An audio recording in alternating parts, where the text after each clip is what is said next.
Hello and welcome back to another video on my channel, Palette of War. This video I'm going to go through my technique I use for my multi-basing for my salamanders. So on this one I'll be using 125-100mm base for my regiment for a unit of primes, and my technique is using milliput, and I mix it with plasticine to make it a bit more workable on the base. Milliput does have the tendency to stick to the tools, so my technique is going to be using the rollers, then the temple roller from Green Stuff World to get the temple effect on the base.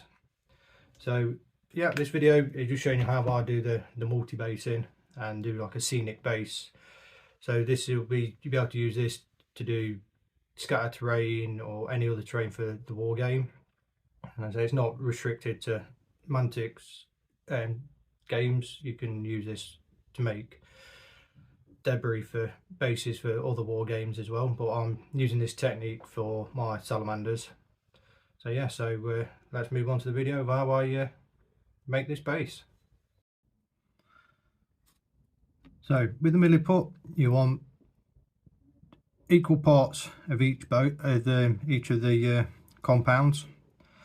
I start by mixing these two together, and then once they're thoroughly mixed, I then introduce the plasticine at roughly the same measurement of when them two are mixed, roughly half the amount again. So now I'm just going to start kneading these together until they're mixed thoroughly. I don't put the plasticine in until I know the milliput is fully mixed. So I'll start mixing it, and then we'll come back once it's fully mixed, and then I'll show you adding the plasticine. So now I've got the milliput thoroughly mixed. You can see it's a really pale green colour. I always tend to use the standard milliput, but I do believe you can use any other milliput. So now at this stage we just mix plasticine in. So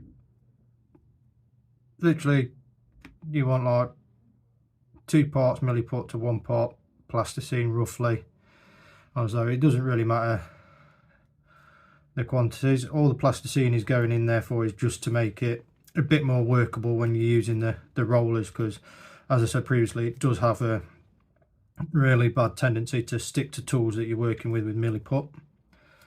So we'll come back once I've fully mixed the plasticine into the milliput. So you can see now the plasticine and the milliput's all been mixed. It's gone to a minty green colour, minimal marbling, so I know it's well mixed. It takes about 5-10 minutes to thoroughly mix it.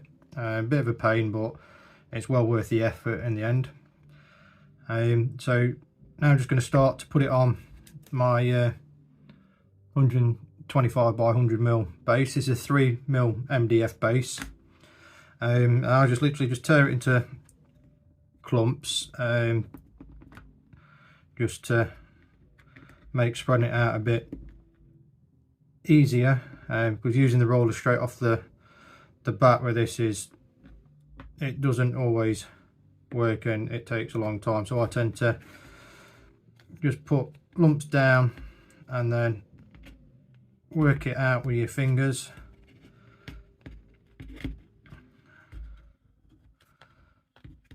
And just like that. So we're back in a minute when I've done that. So as you can see, I've worked it out all over the base with my fingers to try and get an even spread as possible. Now to start to use the clear resin roller, do use a bit of water just to help with the roller over the milliput and the plasticine. It just helps merge it and level it out a bit better, and just a bit on the roller I mean, people use Vaseline and all sorts, and just light even pressure, just keep rolling till it's nice and smooth, or as level as you want it. So I'll just do this for a few minutes and then I'll be back. So now that's all rolled out nice and smooth, you can see this is what I'm on about, the milliput sticks to tools that you're using. So you will have to clean your tools afterwards. You will get some little bits left over that you can use to make rocks to add detail to the bases. So this is the Green Stuff World's temple roller. So it's literally a textured roller that you roll over the base. So you get it the angle you want, place it on the base, and then with light firm pressure just keep rolling it across the base.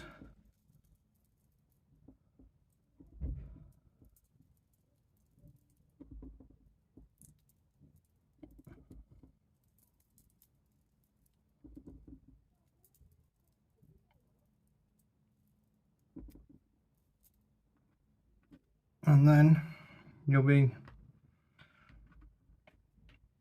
left with a fantastically detailed base with minimal effort. And I say it's fairly cheap to do, because I say the milliput is a couple of quid, £4 or £5 at the most, depending where you get it from. Plasticine you can get for a couple of pounds from local hobby stores or craft shops. So the most expensive part is the textured roller from Green Stuff World. They are about £15 each, but as you can see, well worth the money, because they give that extra bit of detail on the basing, which will make your armies pop out. So now I've got to leave this for 3 to 4 hours to dry, and once that's dry I'll come back with painting it and dressing it up, ready for my salamander primes. So as you can see, it's all cured, and I've primed it in a black primer, ready to start painting. So the first paint I'm going to use is Uniform Grey by Army Painter. I'll just literally get a large dry brush and just paint the first shade of grey on. So you want to I'll start with a dark grey for these stone cobbles.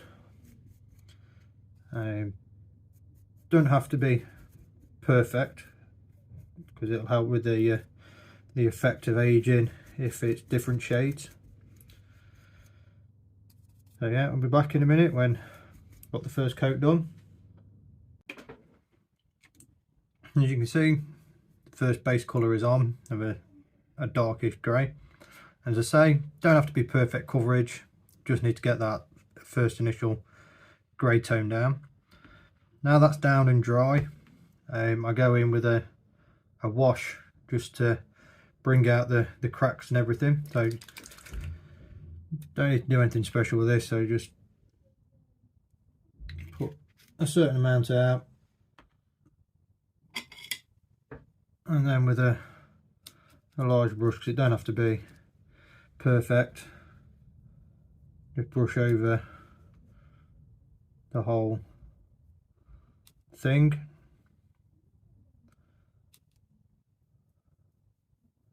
And just make sure the wash doesn't pull. So I'll be back when it's all washed. So now the wash is all dry. You see it's brought all the details out a bit sharper. So all I'm just going to do now is, with a smaller dry brush, just go back in now and just start to pick some slabs out roughly and some more than others. As I say, don't be too precise, just I'll add with the effect if it's more random, add with the effect of aging. So be back when I've gone round and done this small dry brushing. So now you can see I've gone back through and picked a few of the slabs out, a few more than others, with the uniform grey. Now I'm going to move on to dry brushing with ash grey now, which is a lighter grey. So yeah, just going to randomly start to just dry brush over, some more than others again. So I'm back in a minute once I've dry brushed this colour. So as you can see, I've now dry brushed the ash grey all over the cobblestones, and it's starting to take effect now. You can see the randomness of the dry brushing just brings out that extra bit of detail and the aging effect. So what we're going to do now is go on to Vallejo ivory, just to do the last bit. So now, like I said, just go on to the dry brushing the ivory, just to bring out the last final details. Focus more around the crests and parts of the base, like the lion crest.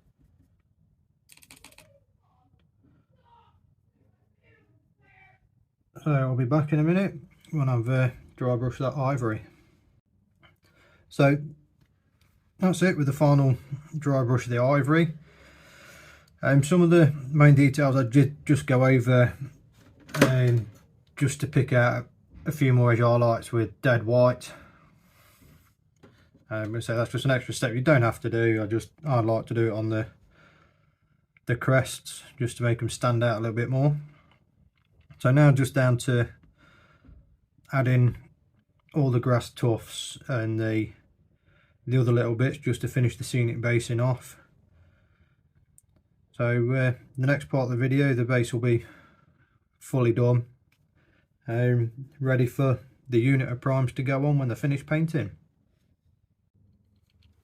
So here we are, as you can see, final product, all based with all the grass tufts and extra bits.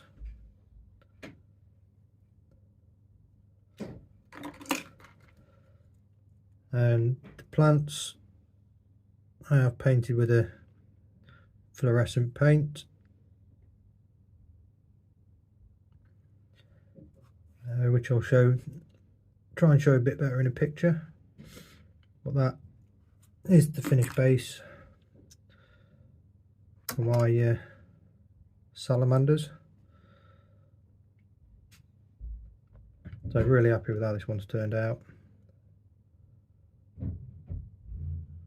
I'll do a few photos to get a better look at it, but that's how I do the scenic bases for my salamanders.